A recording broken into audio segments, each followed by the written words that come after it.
EU braced for pandemonium, Sweden dubbed next one to leave.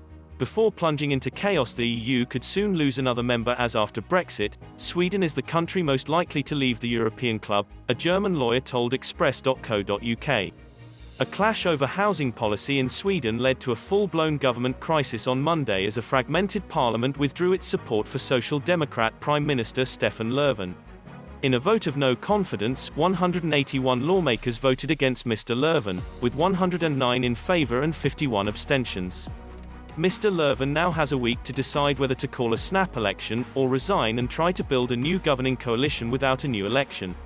In voting to remove Mr. Löfven, lawmakers from the Left Party, whose withdrawal of support for the Prime Minister on Thursday led to the vote, were joined by erstwhile rivals from the centre-right Moderate Party and Christian Democrats and the increasingly influential far-right Sweden Democrats, SD. Like many European nations, from Finland to France and from Germany to Greece, Sweden has seen the emergence of an influential far-right anti-immigration and anti-EU political party, in this case the SD. The SD have gained a surge in support for their criticisms of establishment politicians, Brussels and the continent's response to the migrant crisis of 2015. In an exclusive interview with Express.co.uk, former German MP Dr. Peter Gauweiler suggested it's because of Brexit that Sweden could soon say goodbye to the bloc. He said, "The EU is battered.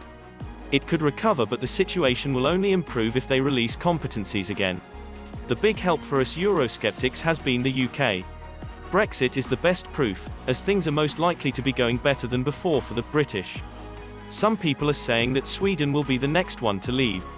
When asked why, he added, "Well, this is simply linked to regional experiences. Let me give you an example using ecology. You can destroy a good biotope with too much energy. And too much of a good thing was done in the area of the allocation of power to the EU headquarters.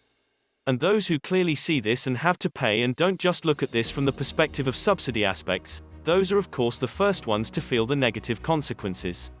Sweden was Britain's closest ally when it came to voting on European policies and staying out of the Eurozone. With the UK now creating a blueprint of how to leave the European Union, Swedish MEP Charlie Weimers echoed Dr. Gauweiler's claims. Amid conflicts with the UK and the growing power axis between Germany and France, the MEP claimed it may well pave the way for a reaction against the EU in Sweden. He added, "I think this will pave the way for a reaction, and we have already seen it to a certain extent, that this change in public opinion on EU membership is now going in the opposite direction to most of the other member states. Yeah, I mean, we're not talking about an earthquake. But it's the trajectory that is interesting here, and it's going against the trend. And I think it's because more and more Swedes realize that the design of the EU is not in the interest of Swedish taxes. So when the chicken comes home to roost, that's when the real reaction will come. Maybe we're talking about a few years ahead, but it will come eventually." Throughout the UK's membership of the EU, states such as Sweden relied on the UK for its support in the European Parliament. As Mr. Weimers added, Sweden has not only lost a crucial ally in the bloc, but trade with the UK will also be impacted between the two states.